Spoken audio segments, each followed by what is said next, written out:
And here we go. This is Penn Sunday School, and to our listening ears, all angels sings and round us rings the music of the spheres. This is Penn Sunday School. Brothers, sisters, siblings, welcome to Penn Sunday School, starring Penn Gillette. My name is Michael Dedeaux. Ready, Rich, Penn and I are broadcasting from our separate homes in Las Vegas. This week we are super excited to have Dr. Michael Greger on as our guest. He's the driving force behind NutritionFacts.org, author of How Not to Die, How Not to Diet. He's here today to talk about his new book, How to Survive a Pandemic. Damn it, we love him. Here he is preaching love, Mr. Penn Gillette. Oh, yes, I've been so excited about this. And for those of you who are watching, which is a very small percentage, Dr. Greger is walking while he's talking to us on his treadmill. So we are sitting here on our asses. Meanwhile, he is not sedentary. He's moving along and also looking very healthy. And Matt Donnelly has just joined us at the last second. How you doing there, Matt? Oh, he's not on yet. Still working. Anyway, this particular Sunday that we're recording this is a Sunday where there are protests and all sorts of arson and looting and a crazy president going on around the country. And we are going to try to pull it back to slightly happier subjects of nutrition. And I'm afraid at least a horror that we've gotten more used to, which is the pandemic. Now, Dr. Greger, we know you as one of the four horsemen of our personal nutrition. There's Furman, Cray, Clapper, and you were the one that came on the last. And I'll tell you, just reading your book, How Not to Diet, and not changing anything else, I lost 12 pounds. I think it just got me once again aware of what I was eating. Now, I wrote a book about and everything else, lost over 100 pounds. And now I am still 50 pounds heavier than you want me. And that crawl down is not happening as quickly as I'd like. But you, before you were nutrition obsessed, were pandemic obsessed. Is that right? Indeed. Yeah, the first half of my professional life was in public health, shouting from the rooftops, as other public health officials have done for years, but no one was listening. And so transitioned to work on the leading cause of death from 1919 to 2019, heart disease and other lifestyle diseases, but know in the back of my mind that 101 years ago, that was 1918, and here we are, 2020, and finally it seems someone may be paying attention. So it was nice to be able to dig up all that work and finally find an audience for it. So was some of the book that I just read, How to Survive the Pandemic, was that already published before? Yeah. So Bird Flu 2006 was my first crack at pandemic preparedness and prevention, and so this was just a matter of updating that material, adding a few chapters on COVID, and ready to rock. Hey, it turns out writing pandemic books is just like writing comedy. You're eventually going to use it.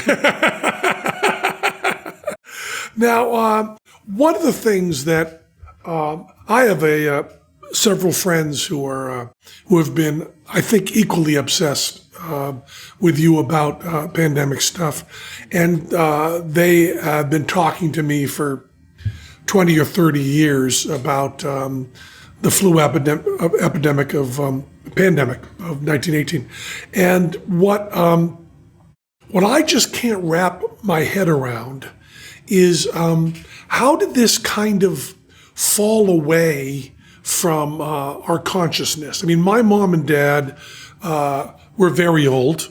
My mom was born in 1909. My dad was born in 1910 or 11. And they're both dead now, but I was born when my mom was 45. So it spreads out our generations very, very deeply. And my mother was able to tell me about being a very young child and seeing Harry Houdini live. Wow. in Massachusetts where she grew up, which I thought she might be lying. So I checked with one of these nuts that knows what Houdini was doing every day. And sure enough, when my mom was 9, Houdini was playing Turner's Falls, Massachusetts, where she could have seen him. Doesn't mean she wasn't lying, just means she wasn't necessarily lying. And my mother talked about horse and buggy.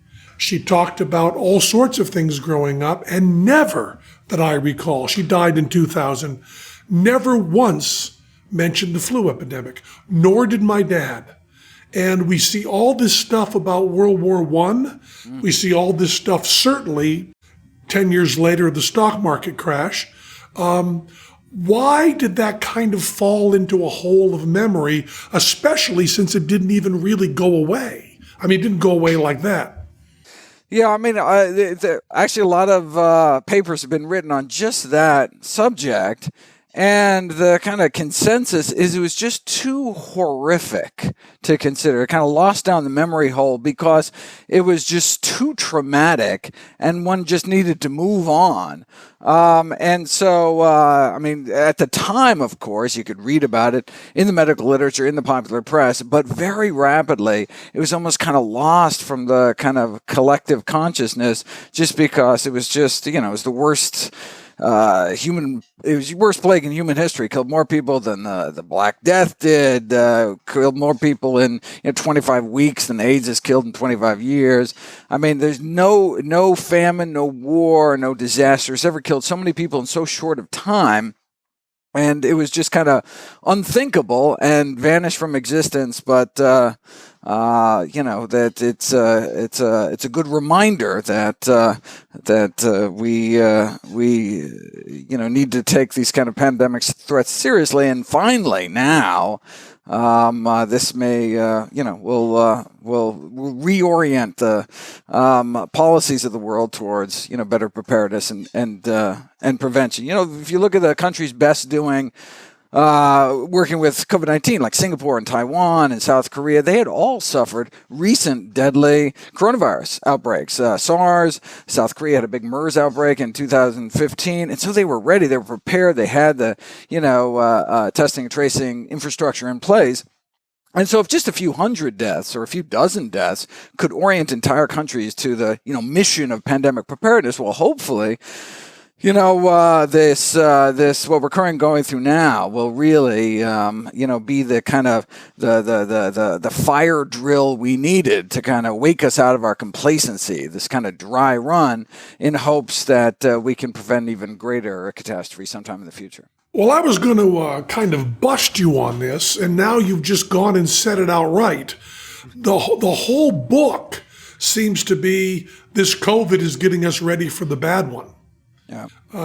We hope. I mean, that's the silver lining would be that we'd be better prepared next time. And I mean, I can only hope that would happen. But if this doesn't do it, what could do it? And it's almost like the best of both worlds. Like it's just bad enough that we have, trillions of dollars in markets tumbling, billions under lockdown. But it turns out, look, the case fatality rate may be like 0.4%, 1 in 250 people dying. That would make it a Category 2 pandemic. So just bad enough to wake people up, but not bad. But in terms of the human carnage, it's certainly on the light side in terms of the range of how pandemics can get. It's amazing that you say that outright, because I'm going to tell you, from my point of view, this pandemic seems pretty bad. It's remarkable that this isn't the one you're worried about. Yeah. So the CDC has a pandemic severity index, kind of akin to the hurricane severity index, categories 1 through 5. And so swine flu, for example, in 2009 only killed about 500,000 people, Category 1 pandemic. This is shaping up to be a Category 2, but 1918 was just over the threshold at 2% case fatality to be a Category 5 pandemic. But I mean, that's just where it starts. And of course, as you've familiarized yourself with the book, there's an even greater potential disaster waiting in the wings of chickens, right? The CDC Yeah. has as their leading candidate for the next pandemic a bird flu virus known as H7N9, which is 100 times deadlier than COVID-19. Instead of 250 people dying, so far it's killed 40% of the people it infects. And of course, the last time a bird flu virus jumped directly to people it triggered, the worst plague in history, 1918, which killed about 50 million people. That was a 2% death rate. Imagine a pandemic infecting billions where, death is more like closer to the flip of a coin. Yeah. Now, what do you say to the people who say this is killing mostly people over 80 and then people 65? What I thought was fascinating in the book was, one of the many things, was the fact that the 1918 flu turned people's immune systems against themselves. So I'm probably saying this wrong, but the younger and healthier and stronger you were, kind of the more the flu could get to you, the more it could fuck you up. And this one is not doing that. This one is killing mostly the old and infirm. So what do you say to the people? And I'm not talking about the nuts with Confederate flags and gathering in pools. I'm not talking about those people. But I do have friends who are smart and well-informed who say that sheltering in place is not the answer. We should be going out, probably with masks and probably with distance, but we shouldn't be quite as locked down as we are. Where are you in exactly what we should be doing? If you were king of the world, which I would think would be a huge improvement, We voted for you. what would you do? Well, early on, you don't know how bad the pandemic's going to be. And so you always want to err on the side of caution. We didn't have the testing capacity in place here, so all we could do was look at other countries to see a potential trajectory. We saw what was happening in northern Italy, and I think it was reasonable to lock down the populace because people become infectious and infected before symptoms arise. So for 48 hours. Which is cheating, by the way. Right. So you don't know Morally who's correct. infected and who's not infected, right? I mean, so 48 hours before you start showing symptoms, before the fever, before the cough, you feel perfectly fine, you look perfectly fine, yet maybe exhaling virus with every breath. And so that's why for a disease like that, the only way to stop is to keep, since you don't know who's infected, who's not infected, you don't have the testing, you just have to keep everybody away from everybody else. So that's where this social distancing comes in. But people misunderstand the role of this so-called flattening the curve. It's not shrinking the curve. It's flattening the curve, meaning these social distancing measures were never meant to directly decrease the number of deaths from this virus. It was just to spread the deaths out over time so as to not overwhelm healthcare systems. And that's the goal. San Francisco has a 6% occupancy of the hospital beds. It's very low now. It's actually lower than it is normally because they're not doing any elective and so on. So now that we know what we know, I'll ask you, I won't tell you. What do we do now? So now we can do this layered social distancing, meaning we continue to protect the most vulnerable, those over age 65, and those who come in contact with those over age 65 or who are otherwise sick or frail. We must continue to protect them because they have a significant chance of having a severe or even fatal course from this disease. But everyone else, we can start relaxing these. In fact, the CDC has very clear criteria for this so-called gating criteria for the slow phasing in of normalcy. Unfortunately, we've just kind of jumped the gun and aren't following these criteria, either the WHO criteria or CDC. In about half the states, they're just kind of ignoring these criteria and opening things up. And it's a matter of kind of pumping the brakes, relaxing some of these measures, seeing what happens to a caseload, seeing what happens to hospital bed availability and ICU and ventilator availability, such that we can always pull back if necessary. And we're going to be in this kind of back and forth until we achieve herd immunity, either through ideally mass vaccination, but without a vaccine available, second half of next year at the kind of best case scenario, the only alternative is herd immunity the hard way, mass infection. But you believe these studies are saying now that you do get immunity once you've had it. Is that right? That all data is pointing in that direction, at least temporarily. Look, and for other coronaviruses, immunity lasts about 45 weeks on average. We could use 45 weeks right now. All the non-human animal studies are going in that direction. We see robust levels. A lot of these people that apparently appeared to be reinfected, looks like they just had some false negatives somewhere in the middle, never really got rid of the virus. And so, things are looking really good for both the hopes that a vaccine will bring at least temporary immunity and that we won't be, it'll be harder to reinfect people. Now, how will we do this? I realize this is out of your expertise. This is kind of just asking a guy. But when we have, so we find out that that you do get immunity at, let's say for 45 days, we hope longer. And we have a test that people can know if they have the antibodies. And I find out that I've had it and I'm cool and I go out into the world. How do we socially deal with the fact that I'm not wearing a mask? Or do I wear a mask anyway?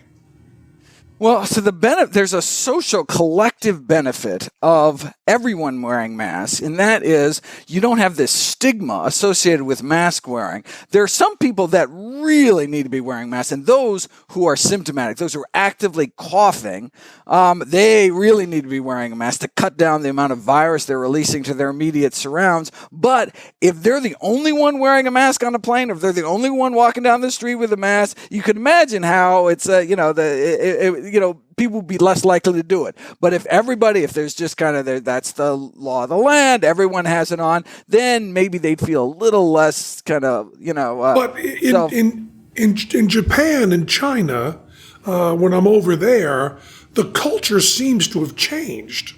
I mean, people seem to wear masks very comfortably without any sort of stigma. I wasn't over there during the pandemic. I'm talking about day to day. People who have colds seem to be wearing masks. And that's a sign of respect, right? We realize that these masks, whether surgical masks or these cloth face coverings, this is to protect other people from you, not you from other people. And so going out is a sign that you care about, the people in your community.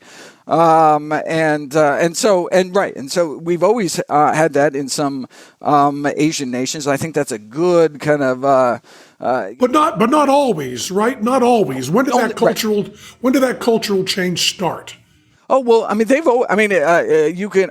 I mean, as someone travels as much as both of us do, certainly, I mean, you would often see, Asian individuals wearing masks, and you just assume, they must wake up and they must have felt a sore throat or something. And they're like, I don't want to give this to anybody. And as just kind of social convention. Yeah. What year was that? Was that 70s? Was that 60s? When did they start Great question. that? Yeah, I don't know. That's a good question. And what shook them into that? I mean, it's not just... you said SARS and MERS and so on, right. But it's not just that. There's also there's a cultural difference that's there besides history. I don't know if I can separate those two things out, but I'm wondering if that was caused by getting sick or caused by a kind of respect for others that comes near. Yeah, they have other practices like gargling. Like in Japan, gargling is a very common practice, thought to be, helping prevent upper respiratory tract infections, things like that. Which is, I don't know if it's a health thing, if it's a sign of respect thing, and sign of respect for one's elders, right? Because older people are the ones most at risk from dying from the seasonal flu year after year. Well, you have a simple sentence in your book that is halting, which is children killed their grandparents. I think you have that exact sentence in there about the flu. About the flu. How do we become, it's so strange, we become so complacent with the flu. And that's one of the things, getting back to my mom and dad, when I would get the flu when I was young, looking back on it, they were remarkably matter of fact for people who'd seen people dying of this when they were young. I just don't know how that change happens. Yeah, it's fine for those of us, in the public health world, the infectious disease world, when people say this is no worse than the flu, we think, oh my God, it's as bad as the flu. I mean, tens of thousands of people are dying every year. It's a leading cause of death. It's in the top 15 causes of death in the United States. As bad as the flu. Oh my God, quick! I know that's what's so strange. Dresden wasn't that much worse than Hiroshima. Right? What are you talking about? It's so. I got. So here I looked it up. The Japanese started wearing it in the early 20th century.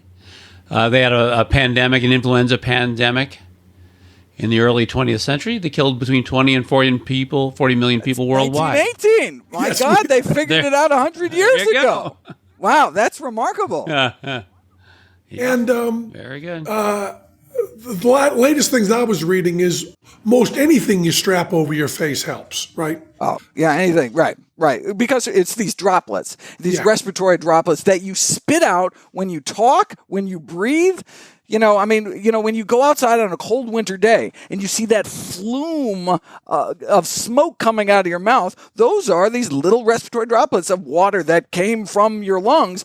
That same flume comes out of your mouth during the summer months. You just don't see it. But you can imagine if you're talking to somebody, they would be caught in your cloud of icy breath, and just like they're caught, when you're breathing out normally. But imagine if you wrapped a scarf around your throat, you'd still see a little smoke come out, but you wouldn't have that flume that could, get into other people's face.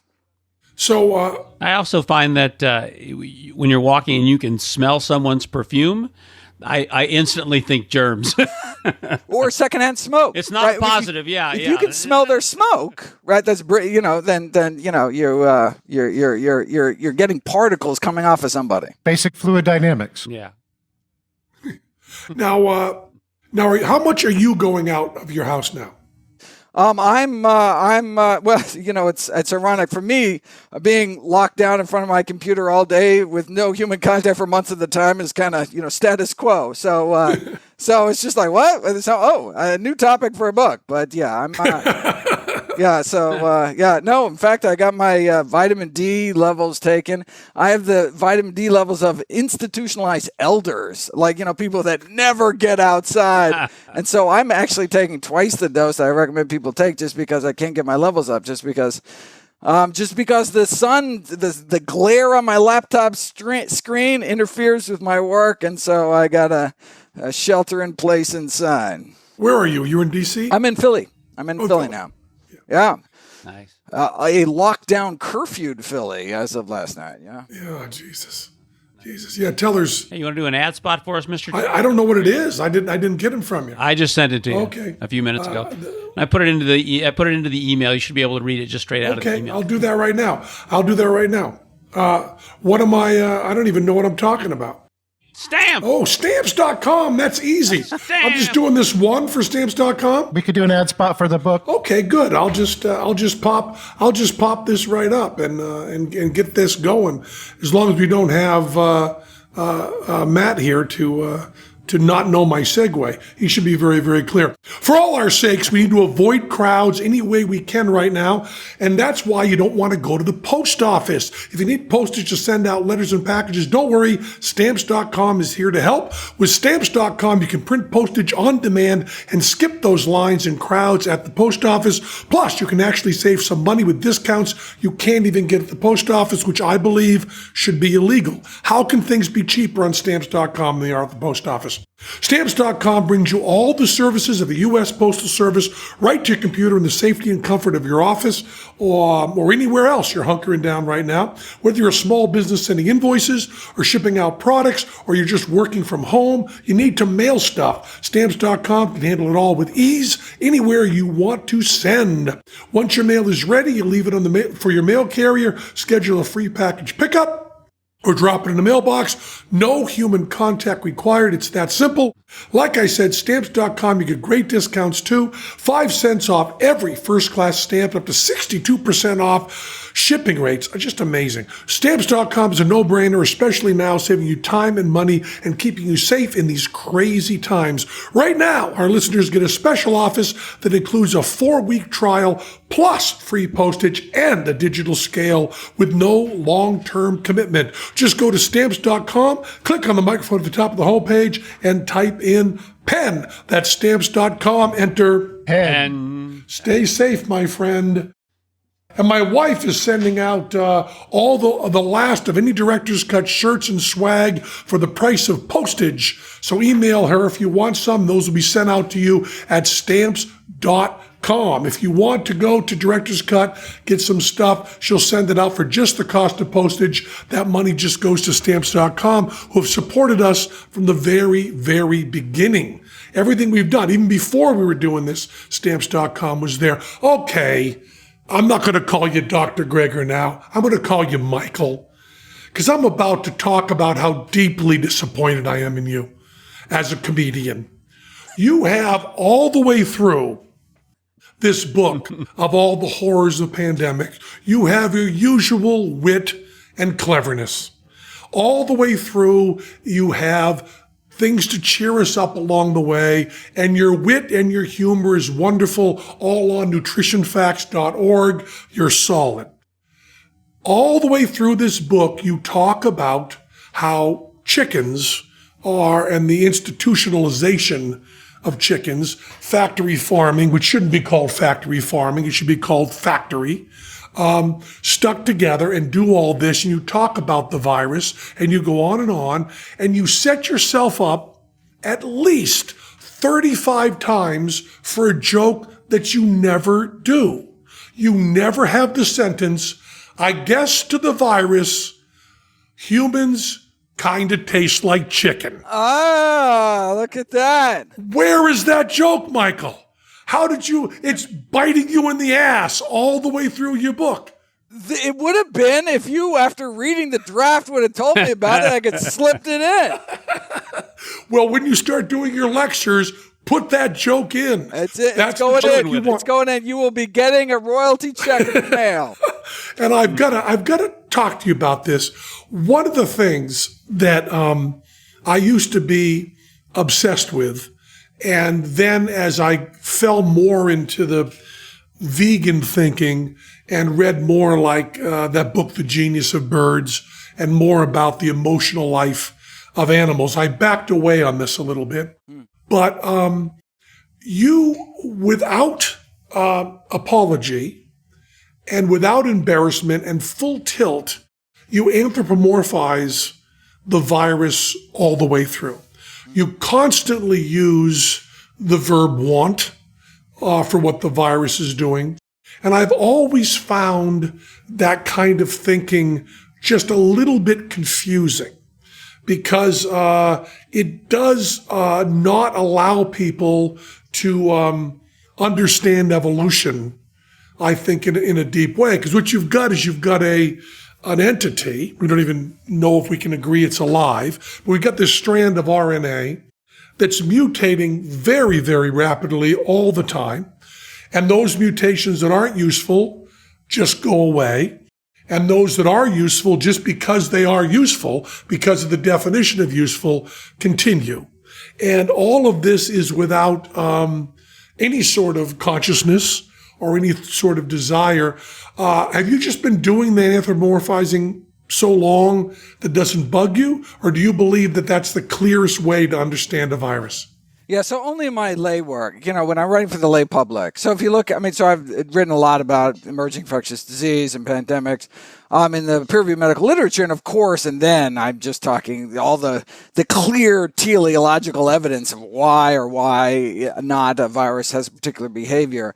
But for the lay audience, in fact, I think I make it explicit somewhere early on in the book where I'm like, just FYI, I'm going to be using this kind of language, but let's be clear, there really is no desire. But I think I think it's clearer for people, but yeah, it's critically important that people don't think that there's some kind of this virus is out to get them in any other way than trying to maximize its fitness. Well, also the other thing to remember about It's not even trying to do that. right, yeah, it's the evolutionary. The evolutionary thing of it only has to outrun the other viruses. It's not even in competition with you. But the fitness maximization is just a fact that those things continue and the others don't. Right. I think it's because being a layperson, I have to constantly run that through my head so it doesn't become a monster movie. And speaking of monster movies, I was trying to say early on in this virus, I have been clutching. I think you know that I knew Donald Trump fairly well. I did 2 tours of duty on Celebrity Apprentice and spent a lot of time with him and was appalled by him as a person and thought that he was used fairly well on a television show. And then I was, by the New York Times measuring, I was number 7 on his hate list while he was running. I was at one point above Hillary Clinton. Wow. So there's no secret that I have serious problems with Trump being our president and that I did not vote for him.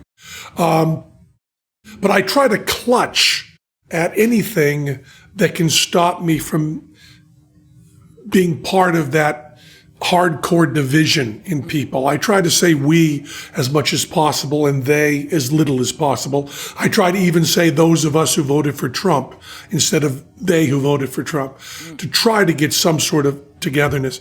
And early on in this pandemic, and by early on in the pandemic, I mean March 17th, March 18th, I was saying that the problem was really the pandemic and that any president would certainly have had trouble with this. But I think it's now been banged over my head that any other president would be better. Friends of mine who live in Australia have said to me, we did a really, really shitty job with this, but it looks like we did great because the U.S. is so terrible. Right. How much worse did having this particular president make this pandemic for the U.S.? Yeah, just to put things in perspective, by Australia doing a terrible job, they just, I think, last week reached 100 fatalities on the entire continent. 100. Now, they have 10 times smaller population, but 1,000 times fewer deaths. Right?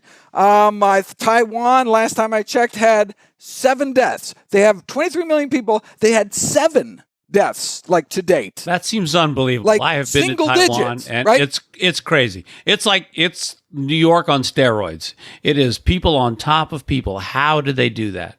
Well, because they had a public health infrastructure that wasn't systematically devalued well before Trump. But, it's ironic going back Well, before Trump, in your book, you talk about George W. Bush actually being fairly good, don't you? Or did I misunderstand that? Yeah, no. So Barry, he read John Barry's classic book on the 1918 virus and really got, and this was, after the Katrina disaster, did not want to be seen as dropping the ball on another disaster and actually did remarkable, in retrospect, remarkable. But it's ironic. The tone in the original book was, Bush is not doing enough. But of course, in the current context, he only put that many billions of dollars towards pandemic preparedness. What kind of, doesn't he realize what's at stake here? But then, of course, in retrospect, he was well ahead of the curve. So At the same time, per capita, we are not doing significantly worse than a number of countries in Europe, for example. Germany's doing way better. But in terms of France and Spain, per capita in terms of deaths, and look, they don't have Trump, running those respective countries. So there's lots of blame to go around. But certainly it could be done better. Yeah, it was just kind of a, I use the term perfect storm a lot in the book. In fact, an editor looked through, was like, okay, too many perfect storms. But in terms of the current kind of political situation and the incredible I never imagined the politicization of pandemics, of infectious disease. If there's one thing that can bring us all together, it's disease and death. I mean, come on. That's the one thing that, there's no politics until. And so that, so, reading that whole book and, my 2006 treatise, realized it didn't even come up.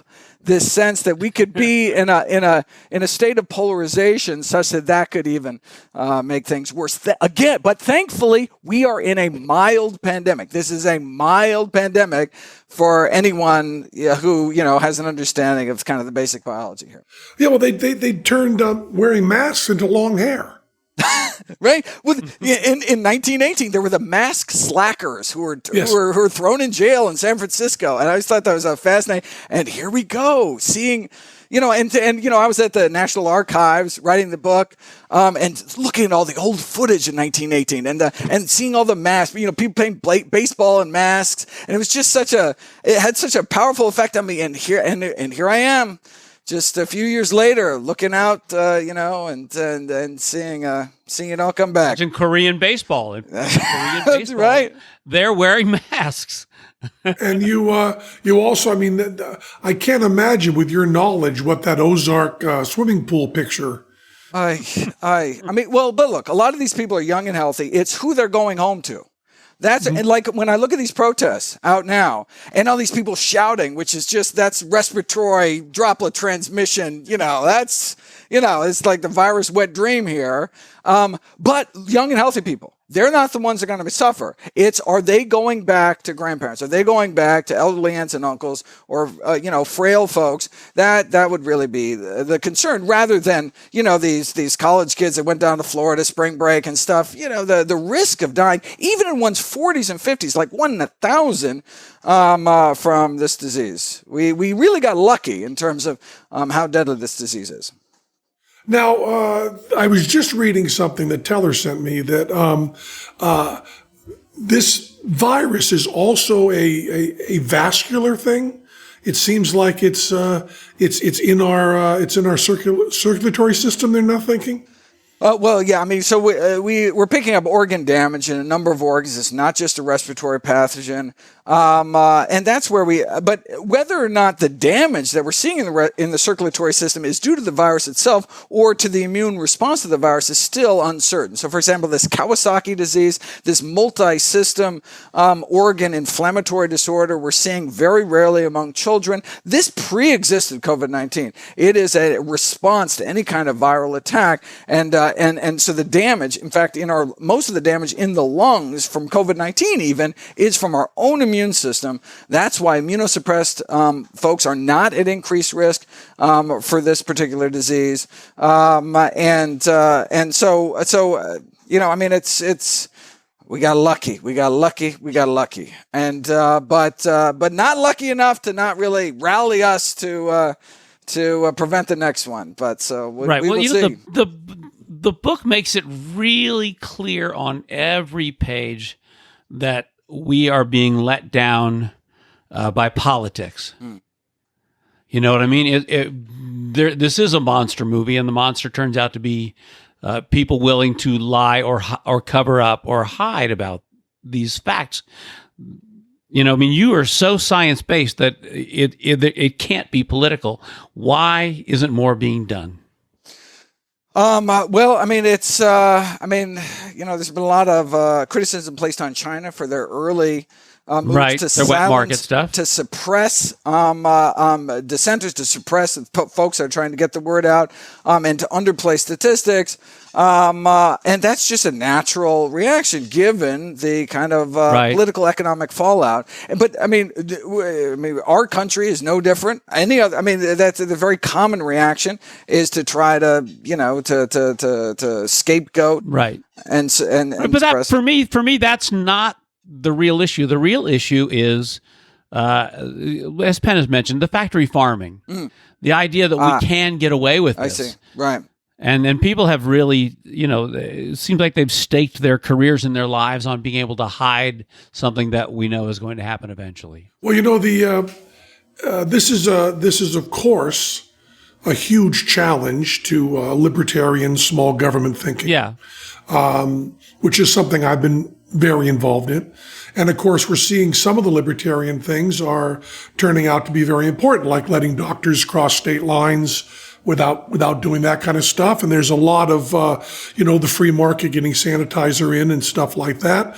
But it does seem like a medical infrastructure, and people, you cannot say that you have the freedom to breathe pathogens on other people.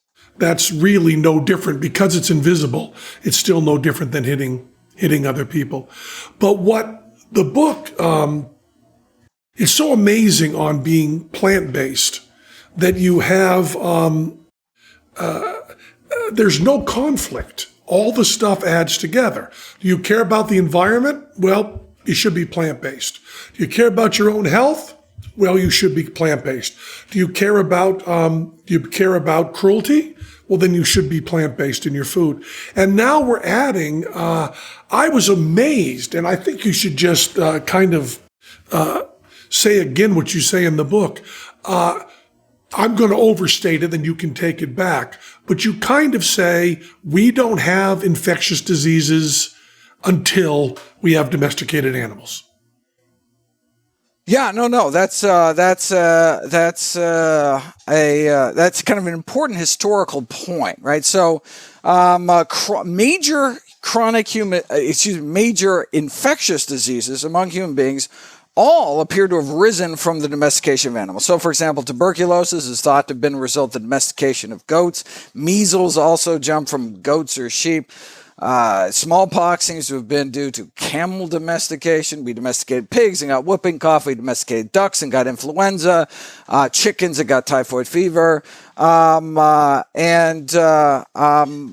Leprosy came from water buffalo, the common cold from cattle or horses. I mean, how often did wild horses have the opportunity to sneeze into humanity's collective face until they were broken and bridled, right? Until then, the common cold was presumably only common to them. And as I bring up, Jared Diamond's Guns, Germs, and Steel, he brings up the reason why European diseases wiped out up to 90% of Native Americans and not the other way around. Why didn't American diseases wipe out Europeans? Because there were no epidemic diseases in the Americas.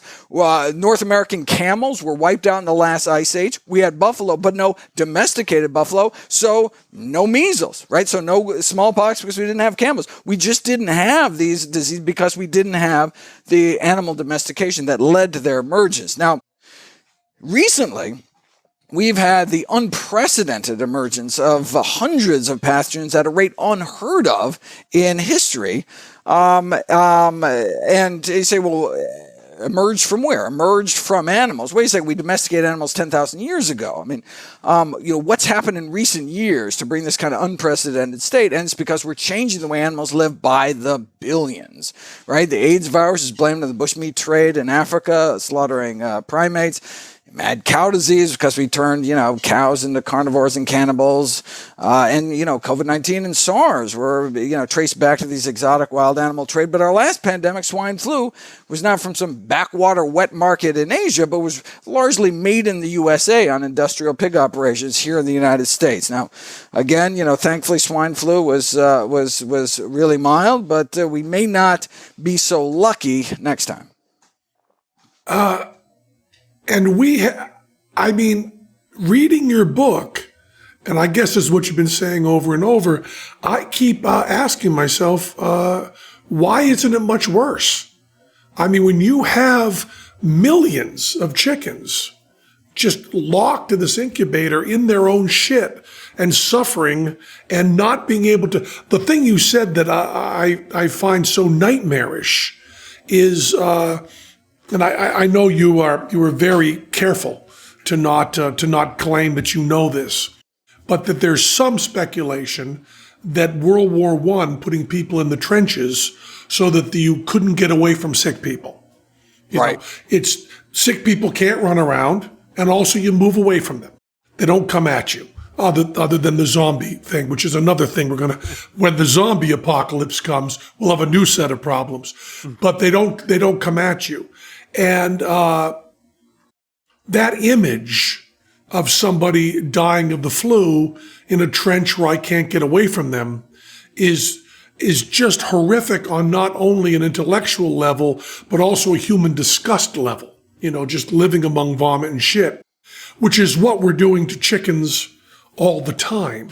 Right. When we overcrowd tens of thousands of animals in these cramped, filthy, football field-sized sheds to lie beak to beak or snout to snout atop their own waste, it's just a breeding ground for disease. Not just the sheer numbers, but the overcrowding, the stress crippling their immune systems, the ammonia from the decomposing waste burning their lungs, the lack of fresh air, lack of sunlight. Put all these factors together, you have this kind of perfect storm environment for the emergence and spread of these so-called super strains of influenza. And it's the ramping up of virulence, talking about evolutionary biology. There's a limit to how virulent viruses can get, because if it kills the host too quickly, it may not spread to another, right? Dead ducks don't fly. That's why influenza, which I have that tattoo, by the way.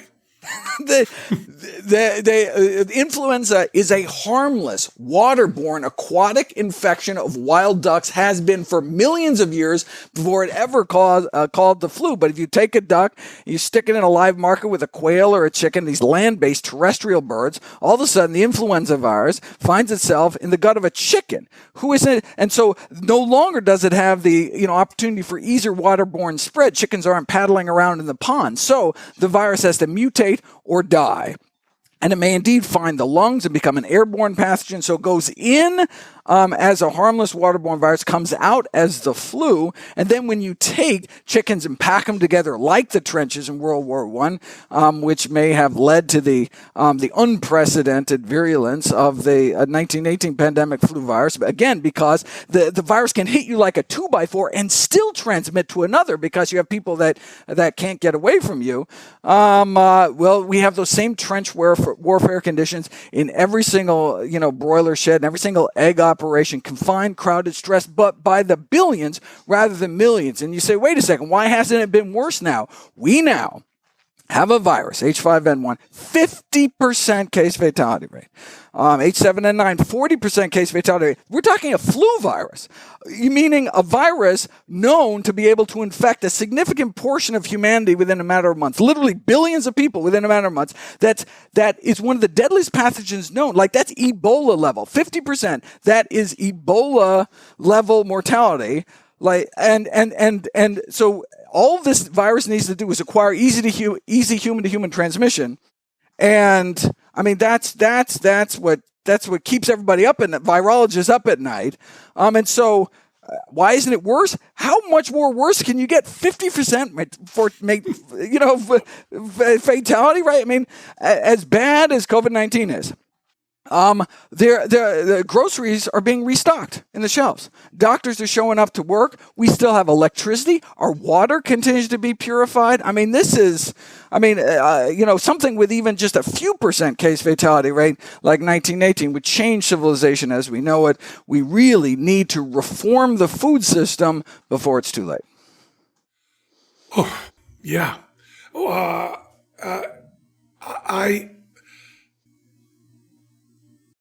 The fact that eating animals, you now have the fourth thing added into that. There is no argument whatsoever for the upside of eating meat, including the taste for it goes away. I don't know how anybody, I think if you're going to read How to Survive a Pandemic, you are giving up eating chicken. I don't think anybody can touch chicken. By page 10. I don't think you can do that. But Even the people who say you will have to pry that nugget from my cold dead hands can still have their meat and eat it too. Let's grow the chicken from chicken muscle cells. It's 100% real chicken meat. It's just as bad for you as every other chicken meat from a personal health standpoint. But from a pandemic risk standpoint, if you're growing meat without lungs, you don't have to worry about respiratory diseases. Fine, eat your meat, but don't put the rest of us at risk. and how far away is that? Well, I mean, it's being done. It's just how far away from commercialization is it, right? So you can spend, so I think 50 grand for a hamburger. 50 grand for a hamburger, but we got the price point, and the price point for chicken is really low. It's going to be kind of the last thing that comes along, unfortunately.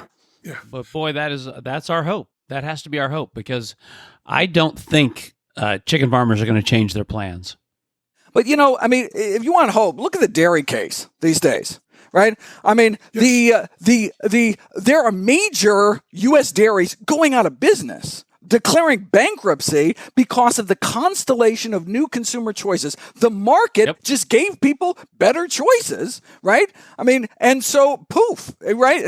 Fluid milk sales have plummeted, and we're seeing the same kind of innovation happening in the meat aisle now. And we're not talking about Tofurkey, we're talking Smithfield, Purdue, Tyson, Hormel, Cargill, the biggest meat packers in the world, all now have plant-based lines of products.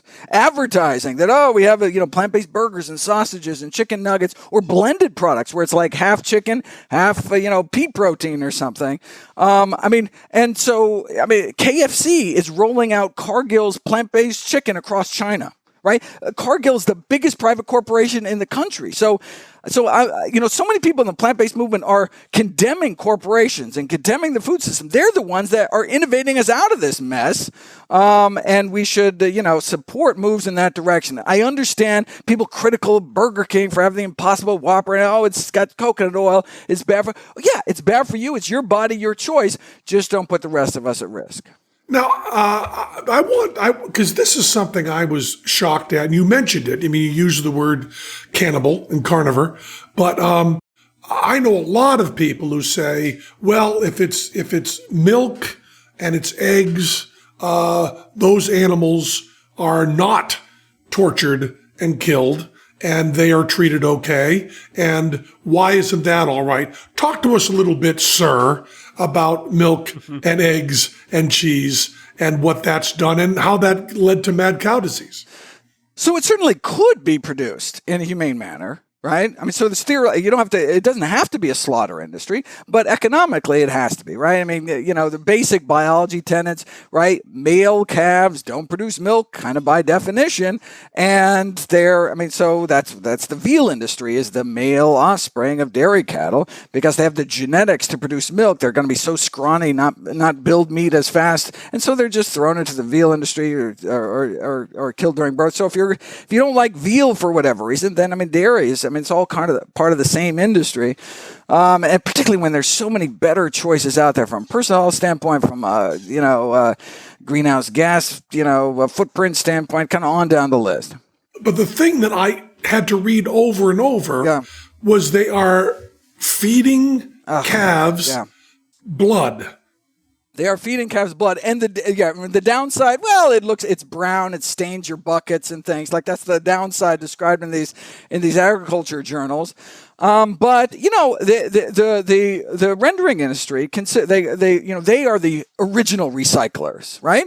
And look, if we're going to kill animals for food, we might as well use all parts of that animal. I mean, you could certainly make an argument for that. So what happens to all the blood drained at the slaughterhouse? What happens to the skeleton and the tendons and the skin? Well, if we can grind it up and feed it back to animals, cut down on feed costs. And I mean, it made so much sense until it didn't. Until all of a sudden there was a pathogen that couldn't be destroyed by the rendering process, these prions that cause mad cow disease, and it was the cannibalistic feeding of cows to cows and sheep to sheep that caused this brain disease. Again, another bullet that humanity dodged. Millions of people were exposed over in Britain, yet to date there's just a few hundred cases.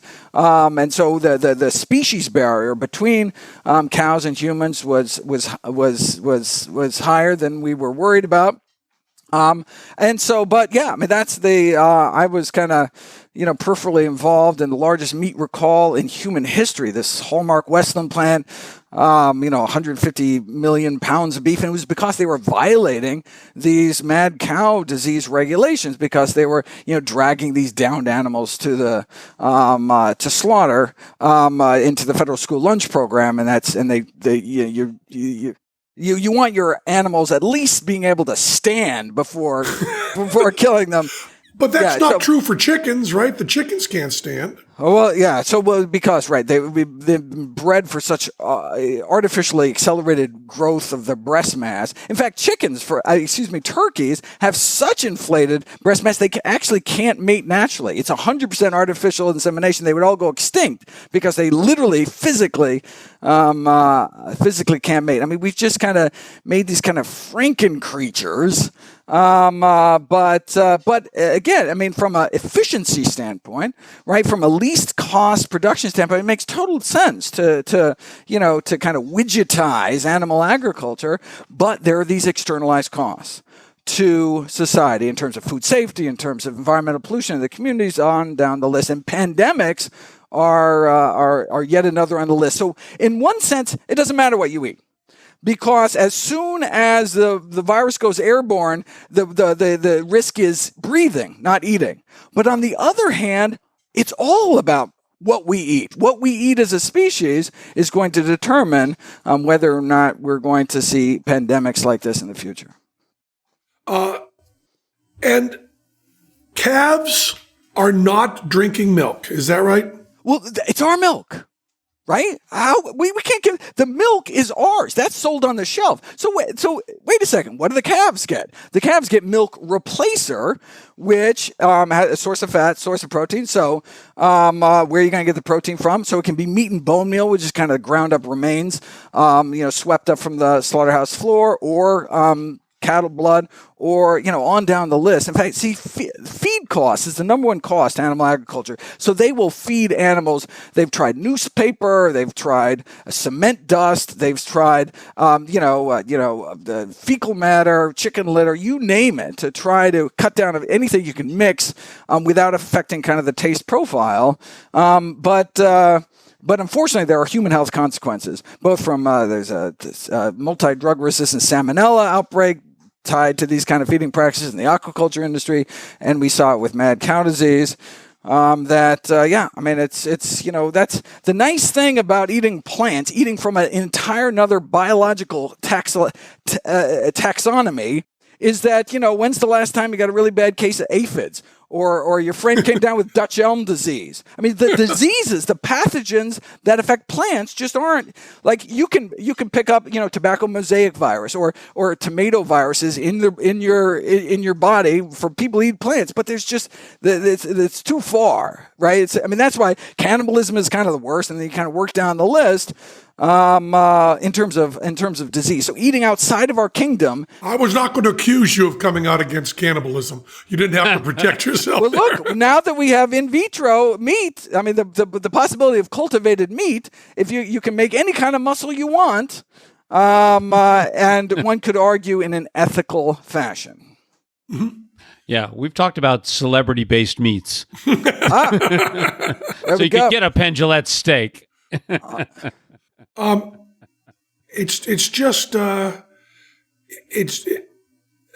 It's so nice to hear you talk about the dairy section of the supermarket, because that is really, really true. I mean, I don't think you would have predicted. You talk to people and they say, people are not going to give up meat. There's no way they're going to go vegan. And the answer is they're doing it really fast.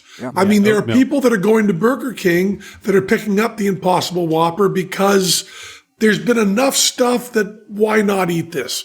And as that happens more, once the big corporations get in, once they have, well, skin in the game, once they have that, they're going to make money off it. And if that's what people want, you can really envision vegan fast food within 5 years without there being much of a moral component to it. Right. You don't have to worry about infected cattle brains in your oat milk, right? I mean, that's right. I mean, and that's what these meat companies are doing. These major meat producers are re-envisioning themselves as protein corporations, not as meat corporations. They look, and they'll give you any kind of protein they want. In fact, it's so much easier for them and cheaper for them and less costly and much more efficient to just cut out the middle pig and go straight to just making these products out of the primary plant crops. And so yes, this whole cultivated meat thing. I mean, it's kind of this high tech solution, which I think is really years off from commercialization. But the plant based technology is getting so good that you can blind taste test things with with chicken nuggets or burgers and things. If people can't tell the difference, if it all comes down to taste, cost, and convenience, why not just give people better products, which are either marginally healthier or significantly healthier for people? Not healthy, though, by any stretch, right? These are processed products. They got lots of sodium added. Sometimes they got a lot of saturated fat from coconut oil or something. Not the best for personal health, but if you're worried about land use or water use or greenhouse gases or pandemic risk, you can't get better. Yeah, that's going to get us directly to our next show, where we're going to end this one, and then we're going to talk about chronic diseases, which is all the same conversation. I have a friend that says, Jason Garfield, who's a juggler and also a bodybuilder and thinks a lot about health, said he's read all your books and watches everything on nutritionfacts.org. And he says, of course, the point is that when you're done with Dr. Greger, it only ends up with 2 words is all he ever says, which is eat plants. And he spawns a long way to do it. I mean, our mutual friend, Dr. Clapper, when I asked him why he didn't write books, he said, well, it's eat plants, take walks. It's 4 words. How am I going to make a book out of 4 words? And I said, well, Greger's sure done it. But it really is eat plants, take walks, right? You've cracked the code. Don't smoke. I'd go 6. I'd bump it by 50%. What are the other 2? Don't smoke. Don't smoke. Don't smoke. Yeah. Eat plants, take walks, don't smoke. We're done. Done. We're absolutely done. Well, we're going to go away for just a moment. Then we'll be back with Dr. Greger for the next show. And Matt Donnelly, thanks for finally joining us. You're still can't hear on. Okay, that was Penn Sunday School. That was Penn Sunday School. Cha-cha-cha. And to our listening ears, You become naked. angels sang and round us rang the music of the spheres. That was Penn Sunday School. I've got to ask you about patient 0, because that's one of my pet peeves, the use of that term. We'll talk about that. And I need to ask you outright, can I drink my swimming pool? You talk a lot about water. If the whole infrastructure goes down, can I drink it? That was Penn Sunday School. Eat plants, take walks. You know we love you. Don't smoke. Don't smoke.